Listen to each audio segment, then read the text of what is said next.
بسم اللہ الرحمن الرحیم۔ السلام علیکم۔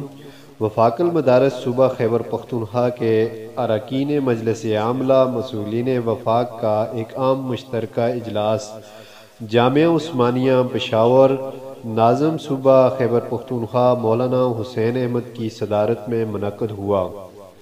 اجلاس میں وفاق المدارس العربیہ پاکستان کی مجلس شورا عمومی کے لاہور میں مرکزی مشترکہ اجلاس کے حوالے سے تفصیلی تبادلہ خیال کیا گیا اور صوبائی ناظم نے مسئولین کو ہدایت دے کر بتایا کہ جملہ مسئولین اپنے متعلقہ علاقوں میں اراکین مجلس عمومی کا اجلاس بلا کر 17 جنوری کے اجلاس میں اراکین کی شرکت کو یقینی بنائیں اور رپورٹ صوبائی ناظم کو ارسال کریں۔ لہذا تمام مسئولین نے آج ہونے والے اجلاس کے دوران ہی اپنے اپنے اضلاع میں اجلاس کی تاریخ متعین کر کے اجلاس کو آگاہ کیا۔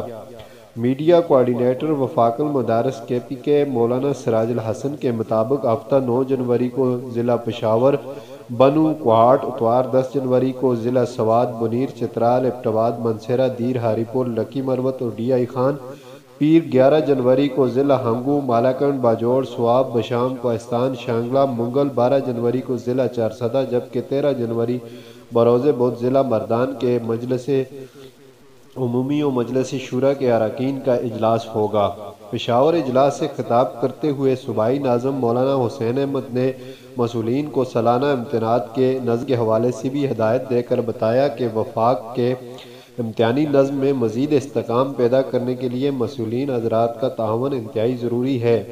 انہوں نے مسئولین حضرات کو زرع اور ترقی و تجدید ہلاک میں احتیاط اور وفاق المدارس کے قواعد و ضوابط کو پیش نظر رکھنے کی بھی ترغیب دی ہے۔ انہوں نے مزید کہا کہ وفاق المدارس ہم سب کا مشترکہ اثاثہ ہے۔ وفاق المدارس دینی مدارس کے لیے صاحبان کی مانند ہے۔ یہ امتیاز صرف پاکستان کے دینی مدارس کو حاصل ہے کہ وہ ایک مضبوط نیٹ ورک سے وابستہ ہیں اور قرآن و حدیث کی ترویج و اشاعت کے لیے ان کی آواز ایک ہے۔ دینی مدارس کی آزادی و حریت یک نکاتی ایجنڈا ہے، ہر قیمت پر اس کا تحفظ کیا جائے گا۔ دینی مدارس کے خلاف سازشیں کی جا رہی ہیں، ہم اتحاد و اتفاق کے ذریعے ان سازشوں کو ناکام بنا دیں گے۔ ہمارے حکمرانوں کی مدارس کے حوالے سے اپنی کوئی پالیسی نہیں ہوتی، بلکہ مدرسہ کے بارے میں ہمیشہ مغرب کے اشتہاری ایجنڈا پر چلتے ہیں۔ اجلاس وفاق المدارس کے رکن مجلس عاملہ و ایم این اے شیخ الحدیث حضرت مولانا انور صاحب دامت برکاتہم العالیہ کے اختتامی کلمات و دعا سے اختتام ہوا۔ تو ناظرین، یہ تھی تازہ ترین صورتحال وفاق المدارس کے اجلاس کی۔ ویڈیو دیکھنے کا شکریہ۔